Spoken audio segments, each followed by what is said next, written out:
Good evening nursing officer.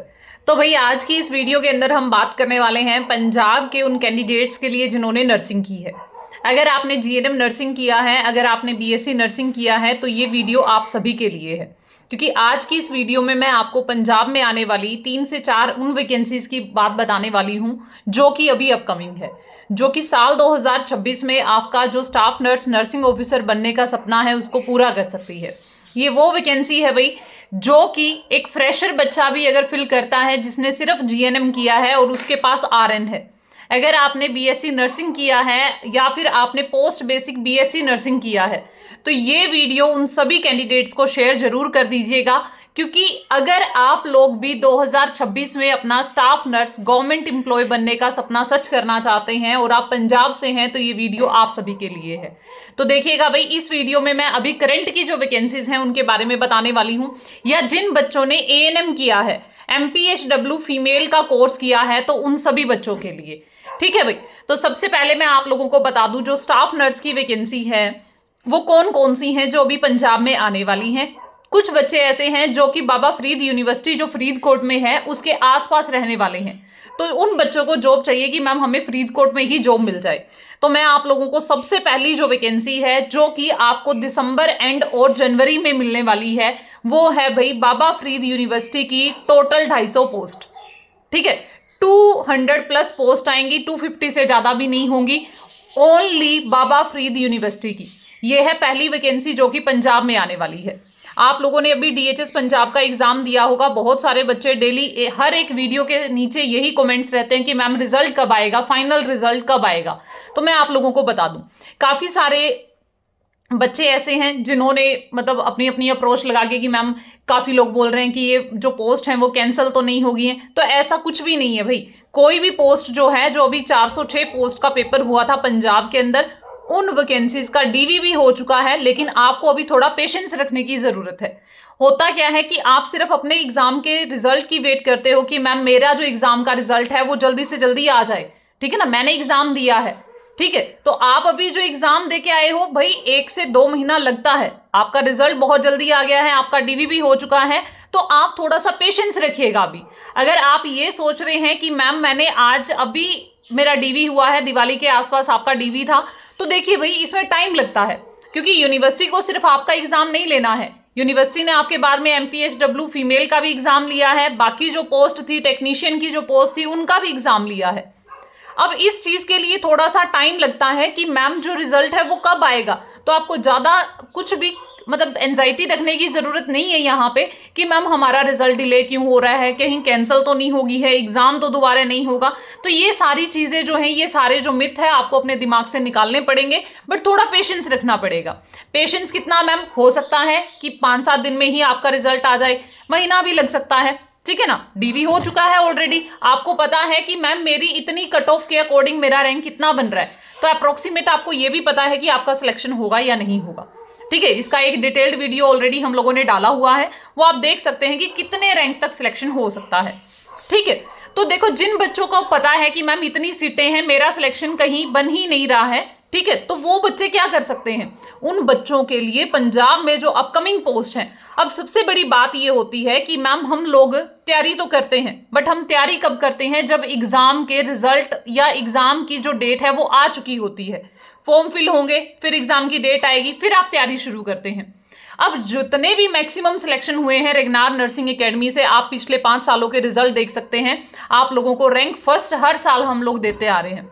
और ये भी नहीं है भाई, 70% जो सिलेक्शन है रेगनार नर्सिंग एकेडमी आपको टोटल सीटों में से दे रही है। अभी करंट के आप रिजल्ट्स देख सकते हैं, जिन बच्चों ने हायर रैंक्स लिए हैं और रैंक के साथ सिलेक्शन लिया है, करंटली बहुत सारे बच्चों की है जो अभी आपका डॉक्टर BR अम्बेडकर की ज्वाइनिंग हुई है, उसमें आप रैंक फर्स्ट से लेके और एंडिंग तक देख सकते हैं, फर्स्ट, सेकंड, थर्ड, फोर्थ, चारों रैंक अपने हैं। ठीक है, तो आप देखो यहाँ पे मेन सोचने की चीज क्या है कि मैम हमारा सिलेक्शन क्यों नहीं हो रहा है। बहुत सारे बच्चे हैं जो इस बात के बारे में सोच ही नहीं रहे हैं कि मैम हम कोचिंग तो कर रहे हैं, हम पढ़ भी रहे हैं, बट हमारा सिलेक्शन ही नहीं हो रहा है। आप लोगों के जो तैयारी का टाइम है वो सही है या नहीं, ये चीज बहुत मायने रखती है, क्योंकि देखो तैयारी हर बच्चा करता है, एग्जाम आ गया है, तैयारी हर बच्चा करेगा, एग्जाम की डेट आ गई है, हर बच्चा एग्जाम की तैयारी करता है। लेकिन जब तक आपके बेसिक कंसेप्ट क्लियर नहीं होंगे, जब तक आपका जो कंसेप्ट है, काफी बच्चों के दिमाग में ये मिथ है कि मैम सिर्फ एमसीक्यू करने से क्या हो जाता है, हमारा सिलेक्शन हो जाता है, लेकिन ऐसा नहीं है बच्चों।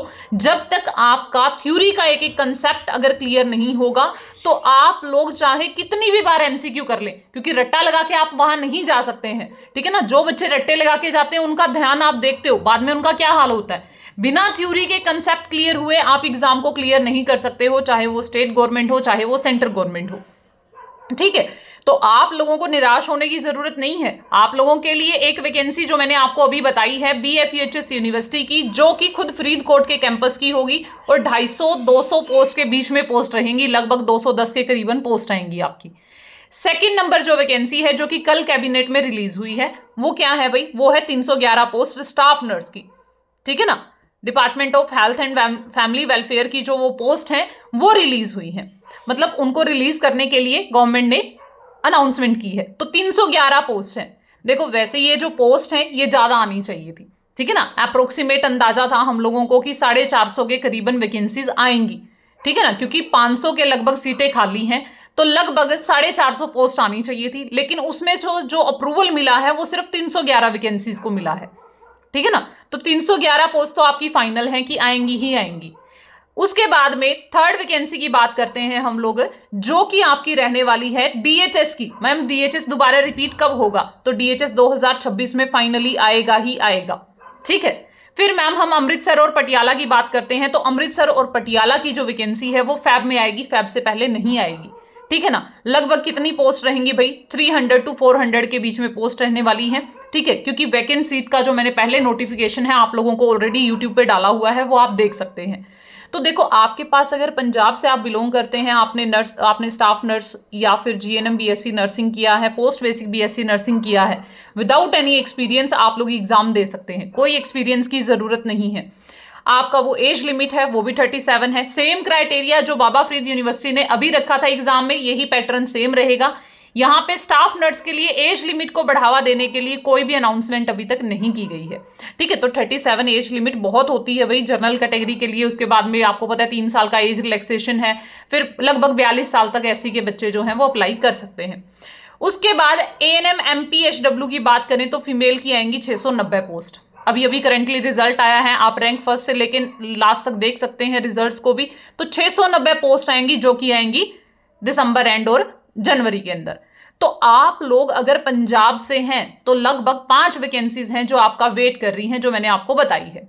इसके बाद में हम बात करते हैं नोटसेट की। एम्स बठिंडा की जो पोस्ट है हर बार साल में 2 बार आती है, अभी आएगी, अप्रैल में पेपर होगा, उसके बाद में सितंबर में पेपर होगा नोटसेट के साथ में, ठीक है। तो आप लोगों के लिए तो सेंटर और स्टेट गवर्नमेंट की बहुत सारी वैकेंसीज हैं जो कि अभी कगार में हैं। तो अगर आप भी 2026 में अपना नर्सिंग ऑफिसर बनने का सपना सच करना चाहते हैं तो एक बार रिजल्ट्स देखिए, और 100% श्योर सिलेक्शन के साथ अगर आप 5 to 6 मंथ, ज्यादा नहीं टाइम देना है, 5 to 6 मंथ अगर आप अपनी स्टडी को दे रहे हैं, आपको कोई भी सिलेक्शन से नहीं रोक सकता है। ये बेस्ट टाइम है आपकी तैयारी करने का, क्योंकि टाइम निकलने के बाद अगर आप कोई भी काम करते हो फिर उसका कोई फायदा नहीं होता जब तक आप एप्रोप्रिएट टाइम को ध्यान रखते हुए अपनी तैयारी नहीं करते हैं।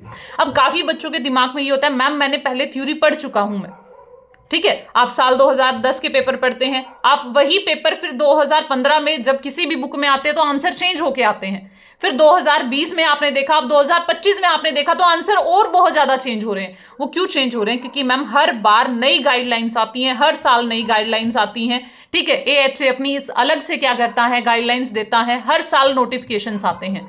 तो अगर आप एप्रोप्रिएट एग्जाम को ही क्लियर करना चाहते हैं तो बेसिक चीज ये है भाई, आपको अप टू डेट भी रहना पड़ेगा हर एक चीज के रिगार्डिंग। आपका सिलेबस चेंज हो रहा है या फिर सिलेबस एग्जाम का पैटर्न चेंज हो रहा है, इन सारी चीजों से।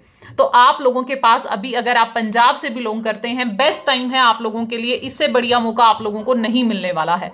तो ये मैंने आप लोगों को 4 गुड न्यूज दे दी हैं यहाँ पे, और एक 5वीं MPHW का जो एग्जाम रहने वाला है उसके लिए भी। तो जो भी बच्चे तैयारी करना चाहते हैं, अभी आप लोगों के लिए स्पेशल ऑफर भी चल रहा है जो प्रीवियस नर्सिंग कैंडिडेट्स हैं। तो आप बिल्कुल कम से कम टाइम में अपनी तैयारी कर सकते हैं बिना देरी किए, वो भी 100% श्योर सिलेक्शन के साथ में।